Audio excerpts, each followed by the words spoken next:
Hello guys, welcome back to my channel. তোমরা সবাই কেমন আছো? আলহামদুলিল্লাহ, আমরা অনেক ভালো আছি। তারপরেও আসলে একটু অসুস্থ। আমার ছেলের ঠান্ডা কাশি, ওকে বাজারে নিয়ে এসেছি গ্যাস দেওয়ার জন্য। বাবু গ্যাস দিচ্ছে, গ্যাস দিতে চাইলেও না, কিন্তু ছোটোকাল থেকেই ও গ্যাস দিয়ে অভ্যস্ত। তারপরেও দুষ্টুমি করে। আমি নিজেও অসুস্থ। পরে বাজারে আসলাম, সেই সময় আম্মু বলে দিতেছে যে আলু নিয়ে আসার জন্যে। আমার শরীরে প্রচণ্ড জ্বর। পরে আলু নিয়ে আসলাম, আর ছেলে বলতেছে ভাপা পিঠা খাবে। আমাদের বাজারে কিনতে পাওয়া যায় অনেক ধরনের পিঠা। পরে 5 জনের জন্য 5টা ভাপা পিঠা নিয়ে এসেছি। বাবুদের জন্য কেক, বাবুর জন্য মামা বিস্কিট, আরও বিস্কিট নিয়ে এসেছি। সবগুলো আর বললাম না। এই তো বাসায় নিয়ে এসে ছেলেকে একটা প্লেটের মধ্যে পরিবেশন করে দিয়েছি। ওটা নিয়ে ও খাচ্ছে। আর এই যে বিস্কিটটা হাতে দেখলে সাদা, এই বিস্কিটটা হচ্ছে আমার চাচাতো ভাই আমার ছেলেকে কিনে দিয়েছে।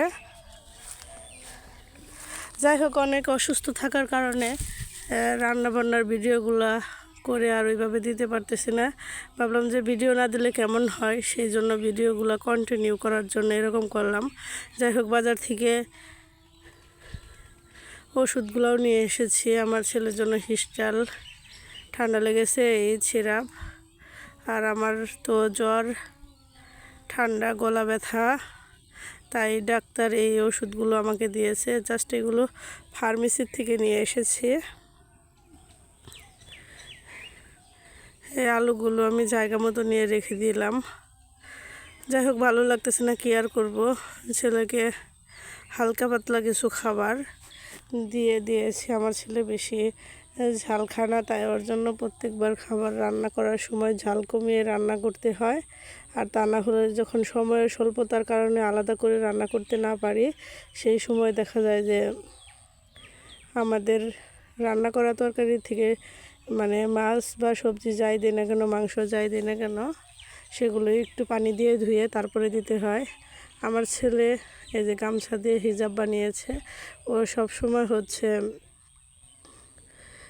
মেয়েদের সাজটা একটু পছন্দ করে। আসলে বাড়িতে ওই রকমভাবে ছেলে মানুষ থাকে না, তো আমাকে ফলো করে, তাই ও এরকম করে। কিন্তু ওকে শেখাচ্ছে যে বাবা, ছেলে হয়ে কখনো মেয়েদের সাজ গ্রহণ করিও না। ছেলে শুনে না, দুষ্টামি করে, মাঝে মাঝে হচ্ছে এরকম করে। পরে ভাবলাম যে এখন খাবার খাওয়াবো, আচ্ছা খাবারটা খাইয়েই নেই, সমস্যা নাই, ও একটু খেলুক ওইভাবে। এই দেখো, আমার শরীরে জ্বর এসেছে।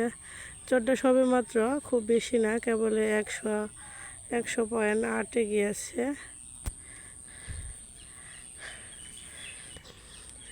জ্বর, কিন্তু জ্বর যেটুকু এসেছে ওটা তো ব্যাপার না।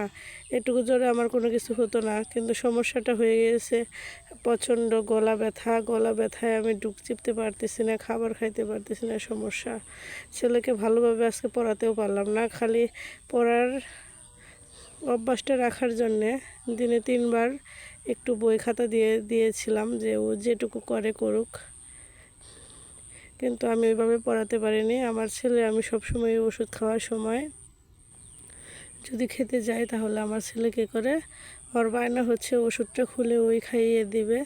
যাই হোক, আমার বাবা মার পরে হাজব্যান্ডের গার্জিয়ান। এখন হাজব্যান্ডে তো আর সবসময় বাসায় থাকে না, তাই এখন আমার গার্ডিয়ান হিসাবে ওই আমার বাবা, ওই আমার মা, ওই আমার সব কিছু। আমার মোটামুটি যথেষ্ট টেক কেয়ার করে।